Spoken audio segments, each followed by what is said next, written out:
This meeting is being recorded. Yay. So now which son is that, Josh? They're growing up so darn fast. I can't. This is the youngest. What's your name, big dog? Say your name. Jake, come on. This is Jake. Jake, how you doing? He's gotten big. Oh my word. He's the youngest. He's waiting for his friend to show up so he can go have fun. Okay. So here is the quarterly newsletter. Dana is amazing. She has one of our board members, the secretary currently. Judy Cooley is on a mission in South Africa. And that, but she has created a newsletter I want to share with you, and we'll be sending this out to everybody. But she has a background in, I'm going to say graphic design. Is that right, Dana? Yeah. Graphic design. Yeah. So can you guys see that? It says Eternal Hope. Can you guys see that? Yep, I can. Yes. Okay. And just to preface, like, this is the first one that I've done for you guys, and I in the future will be able to add quite a bit more to the format. And so this one is just a little bit more focused on some highlights of our expedition in March, as well as sharing the story of how Ascend Academy came to be. In the future, there's going to be sections that will highlight all the different areas of like sponsorship and needs and projects. And so this was just a little bit more of a storytelling one, but the format will kind of change over time too. Like we'll be able to feature different things. Awesome. I love the storytelling format. So yeah. That's a big thing. So I'll just go through it. So Eternal Hope, March to May there of 24, and that's nice pictures of that. Looks like Rancherang, I think. Rancherang village, and those of it that everybody remembers the trip on the Boleros and that to get there. So here's an interesting thing about our trip. When we asked the people, that was their favorite thing, even for the elderly people. Like Lisa Tanner Sparks, and who's her 60s. The young people liked it. They had a party, I think, in the back of my vehicle. They were just laughing and happy the whole way up. But it was amazing. Yeah, my kids said for sure, hands down. Yeah. It was amazing trip up there, and so we did a lot of good. Our center was opened. This was totally unexpected. So I thought we were going to get to the center and just get out and start working as a group. And there was 1,000 people there to meet us, including television, generals, government ministers, etc. Mayor and governor. And so we were truly welcomed into Nepal and into the center there in Dading. And then for those of you that saw it, it is now is close to completion. I'm actually sending somebody there next week to finish the greenhouse and part of the agrarian part in the white buildings, and then put water to the little plot that we've got for studying seeds, for seed studying and that. And this is Maya that says Lenovo. That's not her name. It's Maya K2. And from Days for Girls, one of our board members from Nepal, and has been a close friend and one of Usha's best friends for many years. My best friends, and she's going to do a short presentation at the end for us. It was an amazing time. We almost lost our center. We had a jungle fire, and it got to within 20 feet of the center before Usha and I left. And so we were about 5 hours away, and we got a phone call saying, hey, there's a fire racing up the hillside towards the center. And so Prakash, who's our good friend and local government leader, rallied all of the villagers, and they stopped the fire about 20 feet from the building. And it was, it was a little bit intense. I was concerned about that. So here's some of the board members here. We have Usha Dakota Worrell, who was on our trip with us. He should be here tonight, but I'm not sure if what's going on there. meeting. Yeah, you can message him. I did. We've got Beth Dearden from WorldLink, Dana. Jared Peterson does a very important job for us, which is keeping the money and tax filings in order. And so Jared's our treasurer, and he is working like crazy all the time. Just a great guy. I've helped with the Investor Association for as long as I can remember. Maya K2, we have Cody Hoffine, who's moving. Kim Beck is in another meeting tonight, and so we'll record this for those that aren't here. Josh Christensen, Josh and I have worked together for years. Josh has got lots of international experience. Just got back from Puerto Rico here a few days ago with his family, and then we have our sister group. Put a cork in that baby, see if that works. Usha said what cork, but then the international team in Nepal. So we have a US 501c3 and our counterpart in Nepal that we work through in name, because you have to have a local organization there. It's called Eternal Hope Nepal, and these were our board members there. So it's funny because these two are sisters, Lakshmi and Usha, but Dr. Maharjan they're related somehow, but they're not immediate family, so probably cousins. And then Maya K2, Pradeep Chowdhury, and then Dhruba Gawali, and we have Prakash, which many of you met in Nepal, as our advisor, who's the mayor, what we would know as the mayor over that area. They call him a ward president, but there actually is what we would understand as a mayor. And then this is the history of the Ascend Academy. So in this newsletter, we had $34,000 raised for fixing the building and creating something amazing, our very first ever building. She hiked 29,000 vertical feet as a fundraiser, earned a bunch of money, and then had that money matched by doTERRA, which was wonderful. And so she single largest contribution, and so it was amazing. And so we have 3 buildings. We say 3 buildings leased. To basically it's like a 20-year lease, but we're not making any payments, and so it's been good. We started renovation in January. We had an opening ceremony in March, and it's when we left in the beginning of May, there was just some odds and ends. And then we're doing a couple of things. Like I've got a crew going in next week to do the greenhouse and soils testing, et cetera, and get that lab set up. So I'll have Usha send this newsletter out to everybody, and I think Dana will send it because she's our new. well, if you have, Dana can send it out, but I was just saying, I don't know if she has all of the email addresses. Currently, I don't have all the email addresses. So Usha will send it out and then make sure that Dana gets the, yeah. All right. So that'll be good. That's there's Dana climbing. Actually, it's more than the equivalent of Everest. So she summited the peak of Everest by 100 or 200 feet, I think, from vertical climb. But that was good. And there's a picture of all of us, me at the back with the baby sitting on the steps. It's very children in that. But this is what some of the pictures. We've got a large training facility there. We have classrooms. We've got living space. We've got all kinds of things. So thank you again. That's wonderful. And I'm going to bounce that out and bounce back for a second here, which is how do I get back to stop? There we go. Stop share. So, so for some of you that aren't aware, Eternal Hope Nepal was started about 11 years ago by my wife and some of her friends, and they started in the slums. And when I married Usha, there was 35 children, and then there was 135, and then there was 270. And at that time, I told Usha, I said, this is starting to strain me.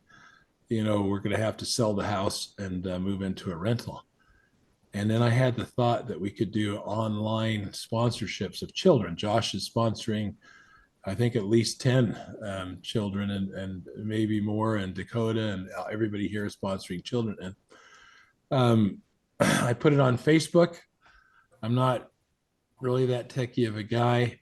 And in 4 minutes, I had a sponsor. Now, we only have maybe 300 or 400 of our children sponsored, but it has been enough to carry the program forward and to get things done. We have 2,000 children now. We have 8 schools set up. And so from just one area in the slums, or a couple areas in the slums, we've expanded. We do health camps throughout the year. We educate children. That's our primary purpose. And then we try to feed them as well, because as some of you know, 50,000 children die every year of malnutrition in Nepal, and it's about the size of Oregon. And so some of these, I want one of these pictures here of, I'm trying to think if I've got this. I had a picture of, here's, like, I'll share the screen here. Let me share again. Okay, so there's Dana. Dana has a barbershop in St. George, and so she was giving haircuts to some of these children there, and they loved it, and it was a fun thing. And you can't see, but about 30% of these kids don't have shoes. There's no fat kids here. These kids don't get enough to eat, and they're lucky if they get a meal a day. And so some of the things that we, have done there, let's see, off of our trip, if I can pull this, we had a problem with our PowerPoint. I don't know what happened, but it shrank to like postage stamp size. And Usha's like, how do you fix this? I'm like, I don't know. I'm going to have to look at it. So the picture is like postage stamp. So I'm just going to go through and do what I can do here. But here's Mary Jo, holding this little child. And there's a couple of things that, I want to tell you and notice. But you see, these little kids are faint from walking. That's a little boy that's about 5 years old. And they heard that, we would be at the school, and that we would be bringing food with us. And he was shivering, and he was cold, because this, for Nepal, is a cold area.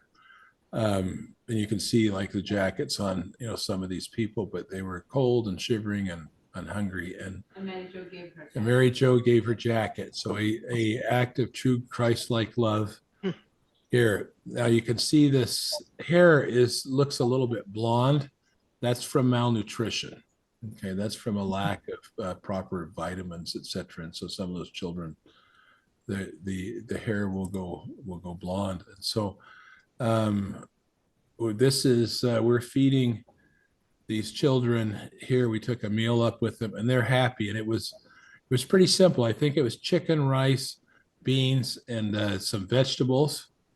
And these kids are just so happy to have food. And it's a rough, for those of you that were there, it's rock, it's miserable. It's we had 300 children, 300 to 330 children that were there that day. And let's see, it was hard to get there. We had to walk up the last little bit. I had to put tires twice on my Bolero, because the shale was so sharp on the rock that it literally ate the tread off of it. And so you'll see here, we had we're painting the walls inside the school as one of the projects that we did. And this funny thing about that school, for those that haven't seen it, is it's sitting up about maybe 6 or 8 feet in the air on like this island of rock. And it's kind of dangerous to get up to it, but you have to climb these rock corners to get up on top. But there's only 2 rooms there. And it has over 300 children, 330 children. And there's Dakota is there, from the window, waving outwards. But let's see, our computer classes, you can see that this here in Shaktikur, which is about an hour or 2 hours away from that village, are going well. We had a full set of classes. It was 38 youth, my wife said. So that was 38 youth. 2 batches. I'm trying to think of what else that so after everybody left, Usha and I spent the next however long was left, I guess 6 weeks or whatnot, going from these villages, bringing food, and then doctors went with us. And most of what we were dealing with, thank God our baby didn't get sick. We had a few chicken pox and, other things like that, but there's a lot of wounds, a lot of, slips and falls on rock and on sharp rock. And so this little one's got, an infected toe, and so they're operating on her toe there. And you can see Usha is helping these ladies out, but it's well, there's my, Josh will enjoy this. There's my switchblade. The doctor liked that because they had the scissors or something got left behind. So we had to use that to cut gauze and tape and things like that. So, but it was this little classroom here, and they were just so happy, to have somebody come and take care of them and, to care about them. And so, oh, there's Usha. Yeah. So let me get rid of the sound. But they're not Usha, there's Faith, I should say. And, Faith is there. And she just loved everybody. She was the best little, probably, missionary for Eternal Hope that we had. But everybody wanted to hold her. So it was kind of fun. These are some of the roads you guys remember for those that didn't make the trip. But you can see that that's a pretty steep drop. I heard that even the Nepalis were scared afterwards when we were driving on some of these. And this was one of the better parts of the road. But let's see here. I was going to try and let's see here. Most of the time I tell Usha to take a picture, and she said she was too busy praying. But what else did we have? We did meals for people, and this is the one in the park where the women are preparing food for all of the children. We had maybe 600 children that came to that one. But in any event, let me see if I can pull up I'm trying to go over the PowerPoint. You're getting it a little disjointed just because of what we had there.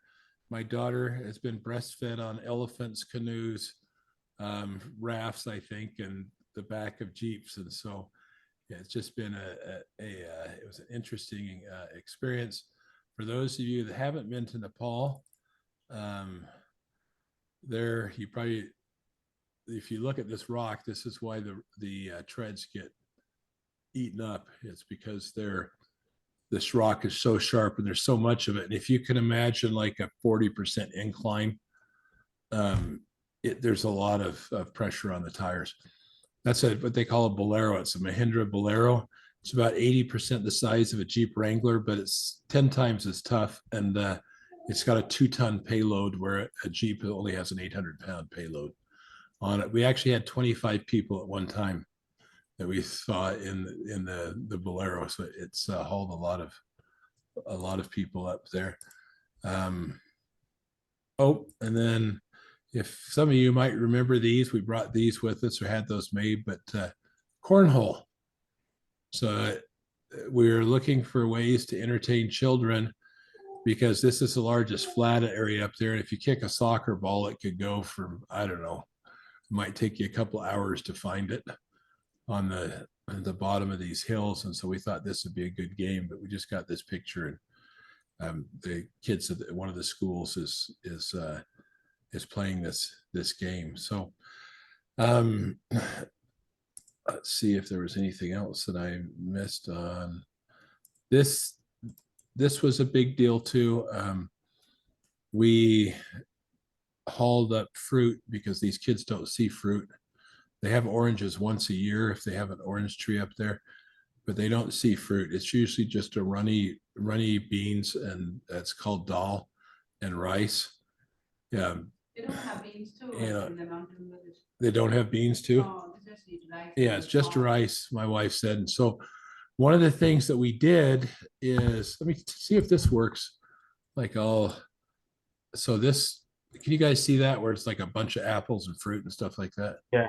Okay. So we spent the next several weeks taking a lot of fruit and food up to those villages. One of the schools, some of the what do you call it? villagers came out to watch because they had not had a vehicle up in that area for 6 months or a year and didn't think we could make it. And we were loaded down with all of this food and fruit, and we made it. But I was praying the whole time, and I wasn't sure because it was I was holding my breath for there was one expanse that was so steep, and the shale and rock and mud was so deep, and some of the boulders were so big that I could see us breaking an axle or getting stuck or whatever else. And as it was, for those of you that are mechanical, I had to replace 3 leaf springs after that trip. It broke 3 springs. So it was, but that's what we do because they just don't see that. That's natural vitamins for them. It's something different. It's something they need, but you can't live on white rice. White rice will keep forever, but you'll die eating it. And so we're now bringing beans up to those schools as well, and food. We've instructed the teachers to put metal boxes with locks on it, because just to tell you what, or show you, maybe, let me make this small, what we're dealing with is so if you remember this, where's the cornhole game. Okay. So these little bags here are typically filled with corn, right? That's why they call it cornhole. It's a bean bag filled with corn. And I think we used something else with these, didn't we? Chickpeas. So we used chickpeas this time. The first time, to do these. But we left the game in that, and a number of these bags were opened up. Like they opened the bags because they're hungry. And the teachers and the women and whatever else, so they opened it up. So our primary mission is, and like I said, we had a PowerPoint, would have been great and well organized. You're just going to have to bear with me on this one. But the primary mission is education. Some of those kids we saw might not make it, might not survive till our next trip there. And that breaks my heart, but we are feeding, we're trying to do at least a meal a day or food supplementation. Part of it has to do with how much, the funds that we have available, etc. But we have been doing that across all of the schools. We've increased what we're doing there because we don't want to be a charity that just feeds hungry people, because then they never get out of it. We're trying to keep them alive and keep them educated so they can feed themselves and become independent. The slums where we started are not poor anymore. The kids are getting jobs at doctors' offices, insurance agencies, places like that, because they're educated now. They have a high school education, and that makes a big thing. And so we have moved more into mountain villages and more rural areas. We've done some projects with Maya, and we've helped in Days for Girls in Kailali and Jumla and other places in far western Nepal, which are hard to get to. People like Maya that go there, it's like, fly into the most dangerous airport in the world, 19 hours on a Jeep, and walk 3 hours into the village sometimes, at the end of that. And so it's dedication. There's 50,000 charities in Nepal. About 90%, well, a large percent of them are fraudulent or not real charities. So if you hear about an orphanage in Nepal, there are very few real orphanages in Nepal. A lot of times somebody will say, hey, they'll go to a village, or we'll educate your child, or we'll do something. They'll say these are orphan children. That's how they get money. But the vast majority, according to the government and what we've seen, maybe 75% or more of all charity work is done in Kathmandu or within an hour or two of Kathmandu. And so Maya has dealt with this, where we'll get people from Australia or other places that will want to come, and they'll say we need to go somewhere within just a couple hours of the city where we can take a lot of pictures. And so our motto at Eternal Hope International has been, we go where others won't go and do what others won't do. And so That's been a lot of our mission statement. This year, we've seen an explosion in what we're doing. The center was a big deal, and it was all God. So we've been looking for land to build a center on for a while. Land in the flat areas is so expensive; it's just too expensive for us. In some areas, many areas, it's more expensive than Utah is, more expensive Salt Lake for land.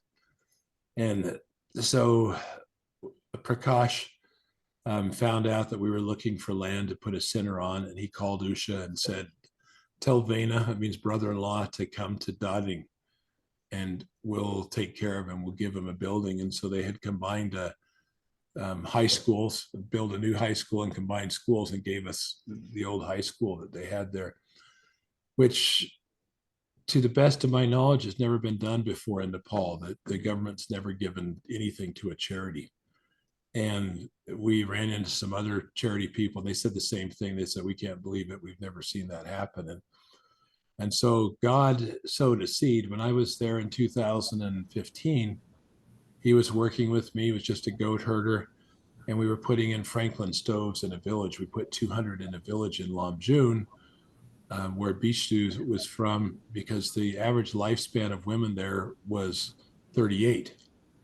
And so because of smoke inhalation. And so we put these in, and then the earthquake happened and it damaged his house and collapsed part of it. So him and his parents and grandparents were living in a goat shelter and with plastic, over the top of it.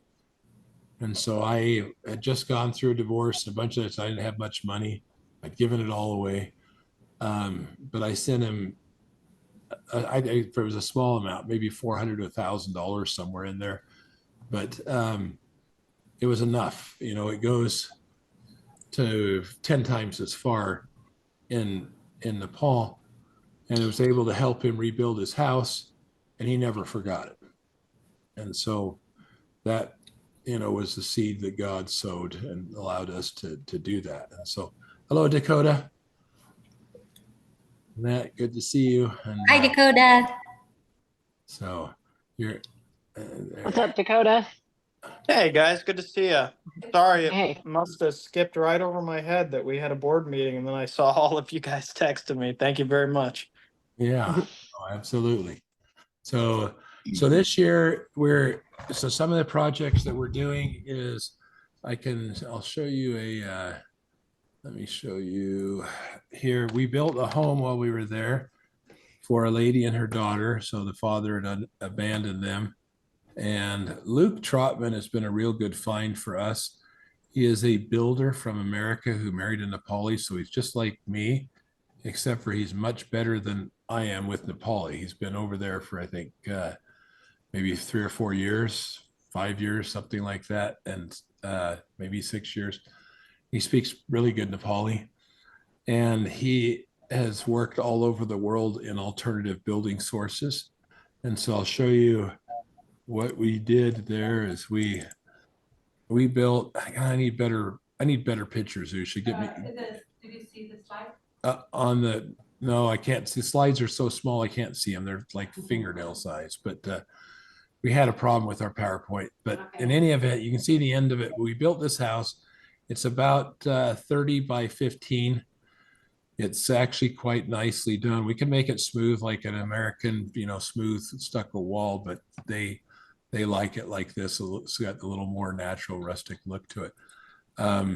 We put the rooms inside, and they use a type of a whitewash plaster on it. It's got a storage area up top. It's got a kitchen. It's got a bedroom. It's got bathrooms inside. So it's actually one of the nicer houses. This is made of earth bags. So what we did is earth bags. These are rice bags that come from the roll before they cut them into rice bag sizes. And then we fill them, like some of these are 10 feet long. And then you just sew or tuck or fold the ends, and you put barbed wire in between them so it keeps them from slipping. And then it's got a layer of concrete, a couple layers of concrete, and we put the metal roof on that we weld on site. We were able to build this for under $5,000. It was like 4,000 and change. There's a church that the Chepang villagers many of them go to. They've got between 300 and 400 villagers that attend there, and it's close to the Rancherong and some of those other schools. It's been damaged by earthquakes quite severely because they have them all the time. They had one 3 months ago. And so our next project is we're building a church over there because it also is a community center. And so they do trainings and other things in that area. And so I talked to Prakash about the best way to get permits and that. And he says, well, you can't build churches in Nepal, but you can build a community center with a cross. And so, so that's what we're doing. And so we'll train between 30 and 40 of the people from those villages and how to build using earth bag construction.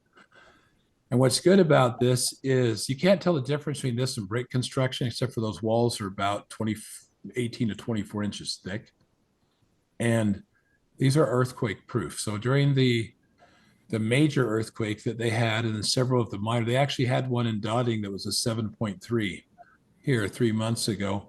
The buildings around these fall down, but the earth bag structures stay up. And so there was even one that had a mudslide that came down the hill and partially buried the structure. But when they dug it out, it was intact and the walls had not collapsed. Is that because it moves a little bit, Randall, because the bags? Like Yeah. So yeah, it's the bags, the size, the width of them. Like brick is very, very hard, very rigid, right? And so, an earthquake shakes hard and anything hard breaks, and goes away. And so when I was in Chitwan, maybe 5 years ago, maybe actually might have been a little bit longer. 16, I think it was. I was dating Usha, and I was sleeping in her house and in my room, and I heard the dogs start barking at about 3 a.m. All the dogs start barking because they know what's coming before humans do. And then all of a sudden it felt like a giant hand, or like the hand of a god, hit the house and punched it. And it was just, one shock, one aftershock, one tremor. But if you can imagine that going on, that would have been a very, brutal thing. So, and so that's what we're doing. We're trying to teach those skills because they can make income, they can build houses. Let me see if I can show you. I sent you on Messenger the house. The women, I've got it here. I'm pulling it up. So they're doing that. This is what that lady and her daughter were living in. So it looks like an outhouse. And she was so happy, and she's very skinny. They don't have food. Daughter's skinny, etc. And now they have good shelter, and they're able to spend more time trying to grow crops and other things. And so we did help pay these trainees and people there, a good chunk of them. We paid them between $5 and $7 a day, and that to come and help out. So, But they were not expecting that. and they weren't expecting pay, but some were volunteering, but we did help them out because they need to work to make food. And so you can see how it started out here, where we use, like Josh said, we use a rubble trench. So this rock, there's actually a hole that's 3 feet deep and several feet wide. And instead of concrete, but it allows the building to move. The Chinese actually pioneered this in their skyscrapers. And it's a rubble sand trench, and allows the buildings to move in an earthquake. And it's actually works out well. But these structures, they hold up better and they last longer. And so that's been a real blessing for Nepal. And it's a blessing for us because this is Luke here, dependable, hardworking, as the day is long, and like just hardworking guy. But he studied with a guy that pioneered this. His name was Owen Geiger. He died 2 years ago, but he's done these in Dubai and Qatar and Africa, and then here in Nepal. And so, like I said, he's a U.S. contractor, kind of like me, but and he's still, building, and he does these things, and he's very inexpensive. $50 a day, typically, to get him to do those projects. And so that's it's been good. He's just been amazing to see that whole thing come up and how it got built, where they're sifting the soil. That's Prakash, who's the mayor, and he's very hands-on. We're actually that area is having a drought. We're worried about it, and so we're trying to work on building a dam close to where that house is. And so we're trying to get some engineering done by the government now, and then see what we can do to build one. But it was back here where you can see this kind of narrow ravine. I went down with Prakash and we located an area. And I told him that I thought that we needed a dam there because it's right now they're lifting the water 1,500 to 2,000 feet from another river that's drying up. There was only a few inches in it when we left, and so they're having to truck water in. But there's a little creek that runs through here, and a lot of water runs through during the rainy season, and so it goes back maybe 5 miles, and so it's very, very it's like this. So it's a very narrow opening and steep, and maybe 200 feet deep or something like that. And so it looks like that would be a good place to dam and then be able to lift the water to the community water treatment plant that they've got up there. So we do a lot of things, and we also spent days on waste management, and we're getting them to separate the biodegradable stuff from the plastics and other things, because they're having some major problems. And I'll show you why education is important. Is I want you to see this here. If I can, let me see, maybe I can download it and it will work. Okay, women working in Nepal. Let's see if that's, and let me pull up that file here. And so if you, all right, come over here. Can you see that video? Yeah. Okay. All right. Thanks for letting me know there. And let me turn off the sound because we don't need that. But this is what happens to women in Nepal that are not educated. I want you to look at what they're doing. That's mud and rock in. You don't see the guys carrying it.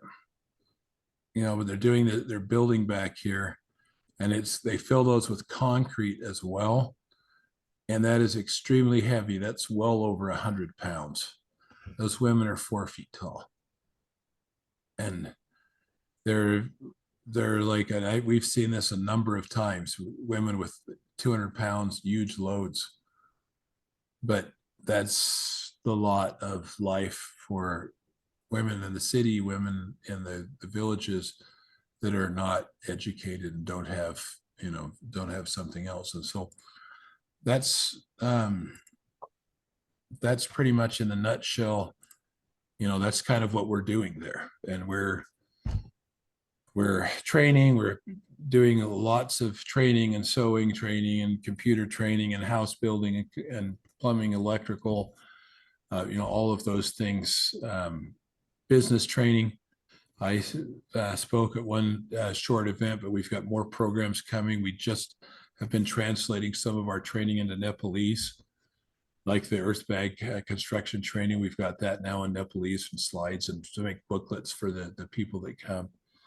And then, as well as one thing that I find interesting, and Josh loves agriculture, so maybe he will too, but it's something that we didn't delve into much when we were there, is we're working on using better breeds of animals, like chickens that lay more eggs. There's an ISA that does 360 large eggs a year. There's a few other breeds that we're looking at. The goats, the Boer goats, because they put on weight twice as fast as the local goats. Goat meat is loved in Nepal. It's a way to have income. And so the Boers are much larger, but it's not just like you can give them the goats and leave, because the problem is you have to kill off the native goats, or they'll breed with the better breed of goats, and then they're all crappy breed. And so that's the issue. You got to convince them and show them, look, if you want to have better production, you can only handle so many goats in this area. And if you want those goats to produce in large amounts of meat and have weight on them, you can't use the local goats. You've got to use, a better breed or a crossbreed between them. And so we do that. We have brought, I brought probably more than 100 different species of seeds to Nepal, things that we're trying, from berries to lettuce. Lettuce did well in that area, which is surprising.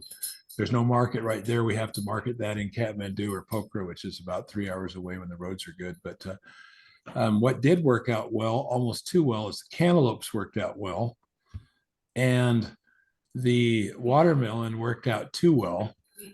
I'll tell them about that in a second. But the kids stole the watermelons. So they were so tasty and so good. And the villagers and the kids stole the watermelons. And so we're trying to harvest the watermelon so we can get more seed. And we have very few watermelons that survive. So I'm bringing more. I think bringing, another, 10, 20,000 seeds with me just to get enough of it going that maybe we can put a guard on that property or something. But anyway, that's something that would be good for those areas that we can, help them with. And I got a picture of, so you sent it to me in Messenger, didn't you? What was that? Yeah. Yeah. Messenger? Yeah, on the Picture? yeah, it's I think I'm on your Messenger, so let me see No, that'll here. be fine. I can't find it. You got rid of those pictures. I can send it right now. Okay. Or I can find Prakash. Yeah, here. just send Steve Prakash. So I this, can see it. so one thing that we may be going into the whiskey or alcohol distilling business here, because we're always trying to find something that is going to work well. I don't have, Ushan, for some reason, it's not showing up in your messenger. Oh, can you not see Prakash's message? No, I see Prakash there, but I'm not seeing the. Okay, change Randall. No. All right, well, I'm gonna have to change out. No, don't change anything. Just see the first message. Okay, the one you said. Okay, so this corn, which we have to educate them on, because otherwise corn will mix with other varieties of corn and it becomes the impure strains. And so we'll have to start planting this in the fall there so it doesn't get polluted with local corn. But this is called Dents corn, D-E-N-T-S. And it is a red corn that grows really well in South Carolina. And it's used primarily for, I think it's whiskey and bourbon and stuff like that, because it's high in sugar content. When I left, it was about half again as tall as the local corn. So it's been growing very well. I talked to Prakash yesterday. This is where we're at in the last, we've been gone for a month and a week, so 5 weeks. But when we left, it was just tiny, but now it's growing. You can see the ears are growing there. And so that's good. The beets are growing well too. You can see the corn, et cetera. But in any event, it's we may maybe doing a little distilling there to help, the local economy or something and figure out how that works. But we're going to find a use for it. But a lot of it is just testing, because some things just don't work. They won't grow there, and other things seem to do quite well. And so Luke is a horticulturist as well and does tree grafting and things like that. And so he is actually teaching some classes and checking on some of these seeds. But one of the things, I don't have the aerial drone footage up, but we actually leased some land right next to the center. You guys probably didn't see it because you remember where the little temple is? There's a little temple right above the center there. Dana knows. And so Dana knows. Mhm. Coming down, Dana saw it, I think, the little piece of land, but there's we're leasing like an acre or maybe just over that for testing, for TC testing. So we've got a greenhouse inside one of the buildings and then that land to plant on. And so it should be a good thing. Can we welcome and sustain the new members? Okay, so that's the overview for some of you that haven't been here. So we have some items of business to go with. Jared, do you know what our funds are currently? Have you checked at the at Wells Fargo? Maybe Jared's. Yes, sorry, I'm here. Yeah. Yes, I have taken a look at that. So we've just, so you know, from the beginning of the year, December 31st, there's about 245,000 in the account. So far, we've brought in about 40,000 and we've spent about 138. So we're right at about 100,000 less than we had at the beginning of the year. Of course, 87 of that was toward purchasing some things and whatnot, just little bits here and there. So we're sitting at about 147, somewhere in there. This is kind of the balance we're at right now. So That's good. And typically our run rate has been maybe 80,000, 90,000, something like that. And so for this year, it's a little more than that, but that's what we move over to Nepal. And so we want to work on a few things like fundraising this year and doing a gala.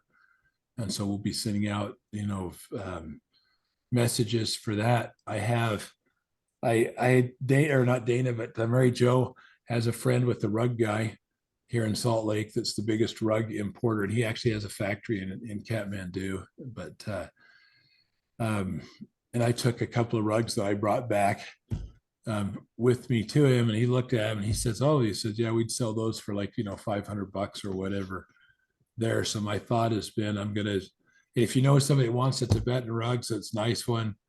I've got a couple of those that are probably 3 by 6 or 7 or something like that. But my thought was, and you can tell me what you think, but I was thinking that if we got somebody that gave a $500 or $600 donation, I'd give them one of those rugs for a couple of them, because that helps pay for Luke for a month, the $1,500 for a month, because he's the most useful guy I've got over there. I never have to worry about him. He's always working hard. He's an expert in construction and horticulture and arborists or whatever, but where they do grafting, etc. And so last month he planted 200 mulberry trees, as well as some of the other things, and grafted them and that. So anyway, I was thinking about that. So I've told him, I said, I need you for at least a month, and I'll have to worry about how we pay you later, but for more work. But Could I say something? Yeah. What if we were to sell those rugs like at a farmer's market during the summer? That might work. You have to have a stall for the farmer's market, and I only have 2 is the only problem. Okay, well, maybe next year. There's so Yeah. many farmers markets around. I was thinking about Lisa, who makes those bags and sells them. Yeah. I would be happy to go to sit at some farmers market and sell and, turn over all the money to. Yeah. You Yeah, turn- that would be a great thing. And we could get people when they come to bring back 2. I brought back 2, in the suitcases. So I folded them up. I think that would be a good thing. So we And need maybe, go ahead. just real quick, maybe Jim Weber could help us in transporting them to America. I mean, if we could get more made and sell more at these farmers markets. Just an idea. Maybe it would depend. He's got his own charity that he's working with. And so, that's part of the deal with Oh, Jim. So yeah. we've helped him in the past, but they're doing burn victims in Nepal. And so they have a hospital that they're helping with. And so, Good for him. so yeah, but I think it could be good, and we can figure out, some of how to do that. And he gave me a whole lot of insight. I spent about an hour with him. And so Oh, good. what we knew to be more marketable, because the traditional Tibetan Nepalese designs are not as popular here, so there is a market, but they're not as popular. But I think it would be good if it's for a charity. And they look good. I'll give you guys a picture of them. I mean, I think they look good. I'd have them, except for my house is empty. This is all virtual furniture, because I think I'm down to kitchen chairs and maybe a rocking chair or something, desk chair. But so that'd be good. So a couple of orders of business. So thank you, Jared. And then Jared, the taxes are all taken care of for 2023. We're up to date on that, correct? And That's correct. Yep. okay, perfect. That's always important. And then Can you give a few minutes to Maya? so before we give some time here to Maya for a brief presentation, and we're going to do these once a quarter, so we'll make sure that you know it's short and sweet, and then just And what day is good for we'll get everyone? together. Usha will reach out and find out what's a good day. Usually Wednesday is probably not great because I think that's like mutual or youth, you know, a lot of youth stuff on Wednesday. But we need to support and sustain our members of the board. So the members of the board are Mary Jo, Dana, Dana Dakota. is not new. She Not was Dana, just sorry. time. Last time, sorry. Dakota's there. Maya, Josh, want to make sure he's in here. Cody Hoffine is And Kim Beck. there. He's moving. I'm not sure how long we'll have him. We've got Kim Beck, And Sterling Wall, my brother, the professor. I'm an unofficial member just because we need to make sure we have a quorum when we're meeting. And that's And so, we can talk when I'm feeding baby. yeah, and I can talk while Lucia's feeding the baby, I guess. So it's kind of like if you get one of us, you get both of us. But so all in favor of sustaining our board, if you'll raise your hand, including Josh and Maya. Perfect. Okay, it looks like we've got, and I'm assuming Jared, you raised your hand, and I raise my hand. Usha raised her hand. So we're good. All right. So everybody has been sustained as members under parliamentary procedure. Maya, would like to turn the time over to you. Do I need to let you to be able to share the screen there? So Maya speaks good English. She actually served a mission in, was it Baltimore, Maryland. So.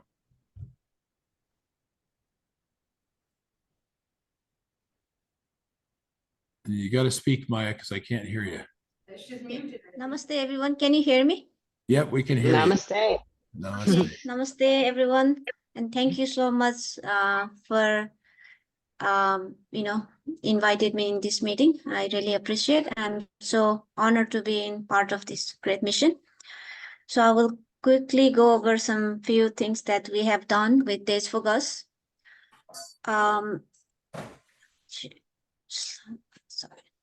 So tell us what Days for Girls is, just so that people know.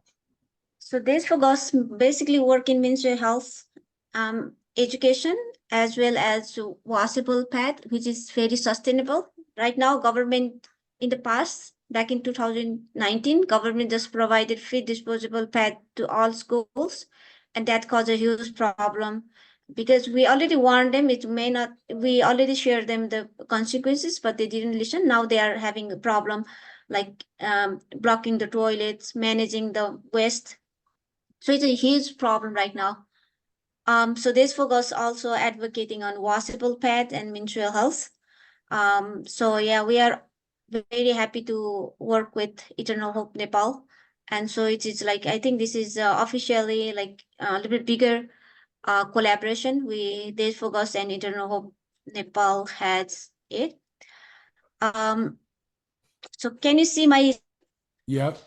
Yeah, we can see it. And all of the children, the girls in those villages and schools, we Maya, and through Days for Girls, so we've collaborated with them, is and Usha worked in there as well before.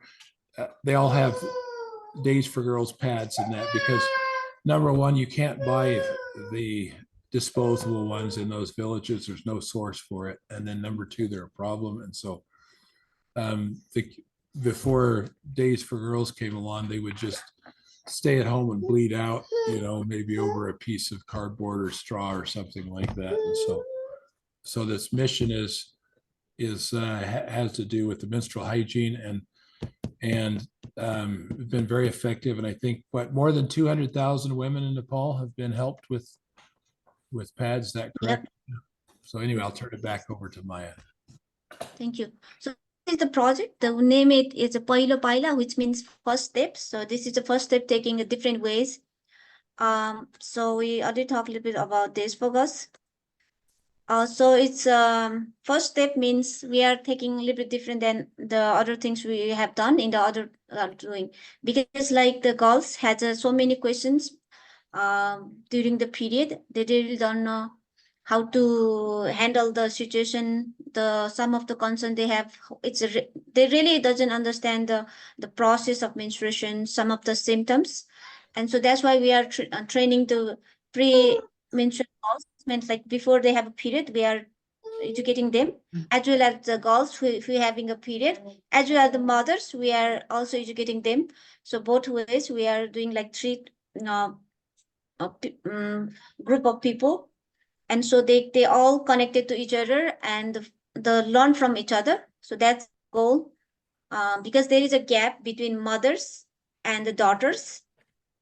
So we had when I went to visit the Chitwan, some of our teachers said like even they buy they receive the pads from programs, they hide in the places where mother cannot see it. So they have hard time opening up, and they have hard time drying the pads. So that's why we are trying to fill that gap. So we have different approach this time. So pre-teens means like who doesn't have a period. So we are going to connect with the menstruating girls as well as the mothers. So our goal is to raise awareness about the menstruations, empower the teens, and educate parents as well as how to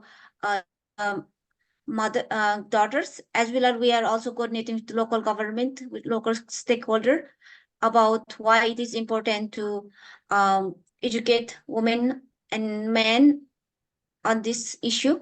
We are also doing Men Who Know program in this project. So there's like, we see the lack of educations, and we have seen not many girls know details about the period, and mothers doesn't also know how to transfer the information. So that's why we are taking this information. So it will be very essential for the community. And so we are using different method. We are using games. We are working with the school clubs and interacting with the mothers and parents, so which will really help. And this is our not just only goal we will go do. We are also training the Eternal Hope Nepal teachers, so they can continue after we leave. So that's kind of our plan. So we first will do TOT training, where we teach the Eternal Hope teachers, so they can carry on and distribute the menstrual hygiene kits. And we will do the presentation and program doing menstrual videos and graphics, and also table discussion and some creative activities like games, quiz, debate, art. We just had art competitions last May, and which turned out really great. So I think I shared the videos. It's in the school in Shaktikor. So it's really well. So this is like piloting projects. In the future, we will continue. And so we have done the TOT training with this Eternal Hope teachers in one phase. We will go next week and do the same different approach, like adding some of the materials. And so it's in the Shaktikor. We train about 35 women and girls. So this is where we had the picnic, and we have play the games, how the menstrual cycle works, how the ovulation occur, how to bleed. So this is how we have done. So we also done few evaluation form. We also fill it out. So our outcome is increase awareness and understanding among preteens, and reduce the stigma and misconception around menstruation, so empower and inform future generation about menstruation, not just only girls and women, as well as the men. So that's why we are doing Men Who Know program. So it has talk about reproductive health, male, female, leadership, domestic violence, as well as the consent and STI, self-defense. So those kind of things we discuss. So thank you, everyone. I just did a quick presentation. So if you have any question, anything, please let me know. And we are so grateful for your support. And dhanyabad. Thank you very much, Maya. Appreciate that. And so that's good. Do you want to, if you'll stop sharing your screen, I think at the bottom, if you put that, there we go. And then there we're back. So it's good. So menstrual hygiene is a big deal. Some of the things that some might not be aware of is that our women are sewing those kits in different areas. So we've trained people how to sew and make those kits. And so they make a little bit of money. It's an income for them. It's a win-win. Hey, you. And you want to sit on daddy? You're your daddy's baby. And hi, yeah. And so it's kind of a win-win for us here. But they used to believe, a lot of the men believe, the mothers believe, if you're menstruating, you touch a cow, the cow will dry up. You can't cross the river will dry up. I mean, and so Days for Girls and Maya and our teachers working together have done a lot to help overcome that stigma and make sure that the girls are in school, because otherwise they'd be out of school for 1 week a month, so a quarter of the time. So it's been really good. Well, that's basically it. We'll do this. We'll reach out for more things. If Dana has something to say. Dana, did you have anything to add? Not particularly, but just basically that in the future, my responsibility will be letting our board know when there are meetings. And so you will get emails from me, and I don't want you to think that it's spam. So just keep in mind that things will switch just a little bit in the future, and you'll be getting notices about the board meetings as well as the upcoming gala that we'll have. And other than that, I don't know that there was much more I wanted to share, but thank you, I John. need you to hand deliver my invitation to the board meetings. Otherwise I'll forget. You gotta come hang out with me, Dana. oh, Yeah. sure, you got it, Dakota. We're so grateful for all of you, because initially Usha and I were doing everything, and then it just has become so much. We just can't, it's too much. We need more help, and just a little, doing if each person does something, it's a major deal. So thank you. And thank you, Dana, for being willing to take on that.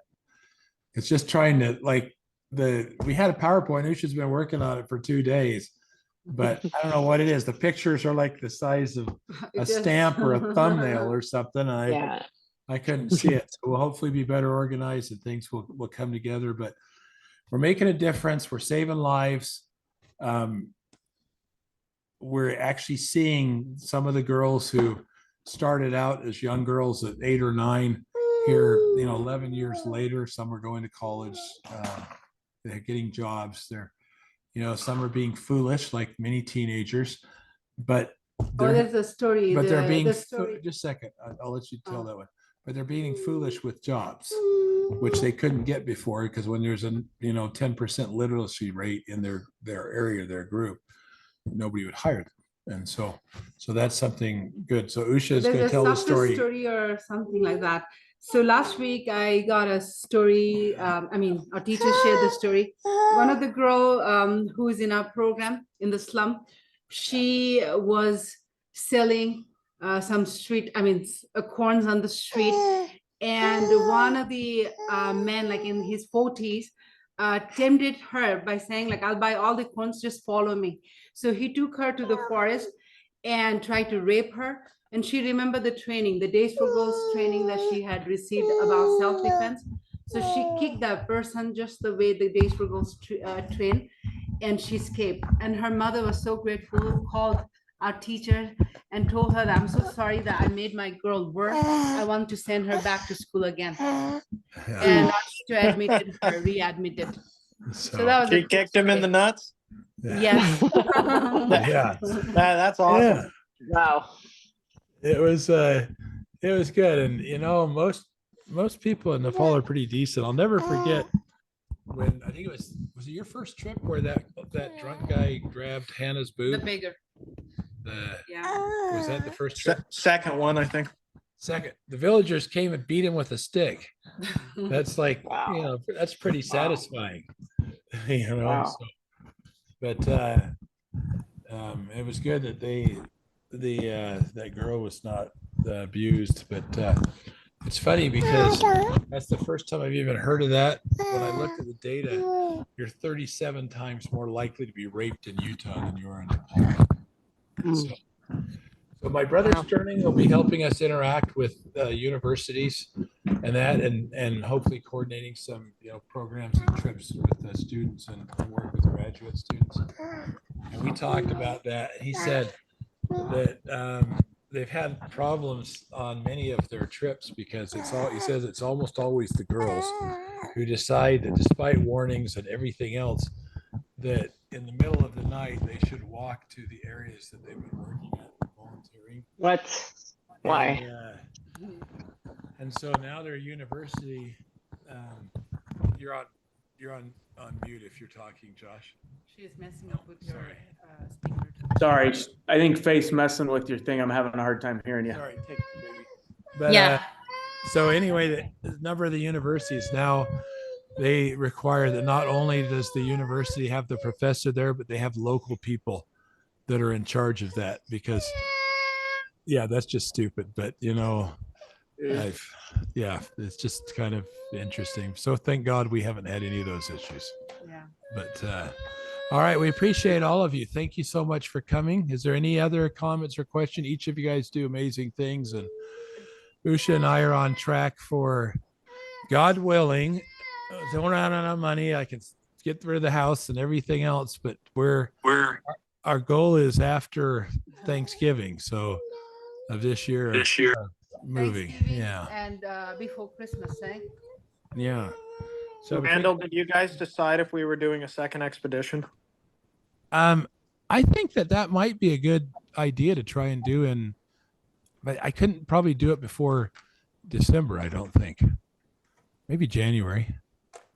What do you think? Why don't you can send me a message, and email me. But the expeditions are very successful. They've been good.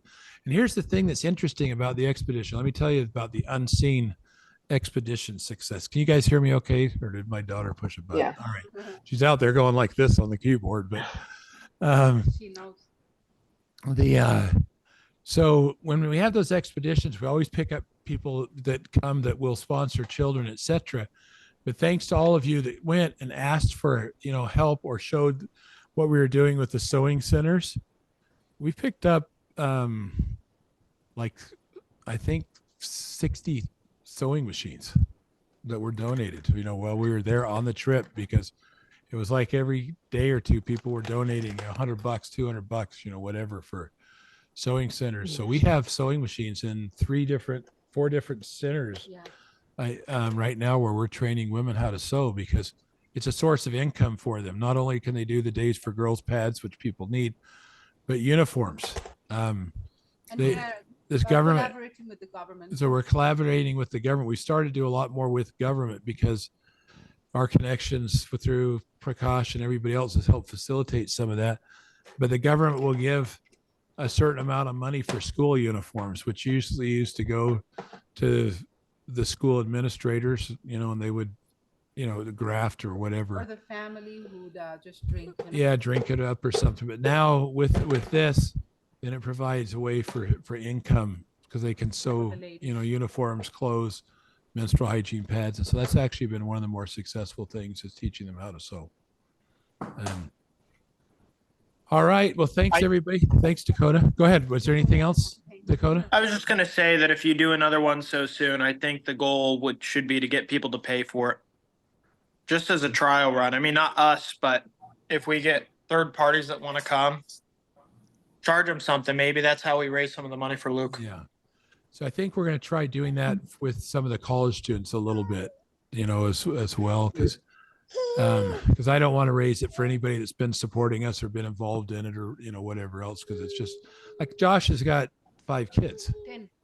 And 5 of his own kids, but I wanted to be able to take his kids, if you know, if you know they want to come. And so I think that would be good. But I love that idea.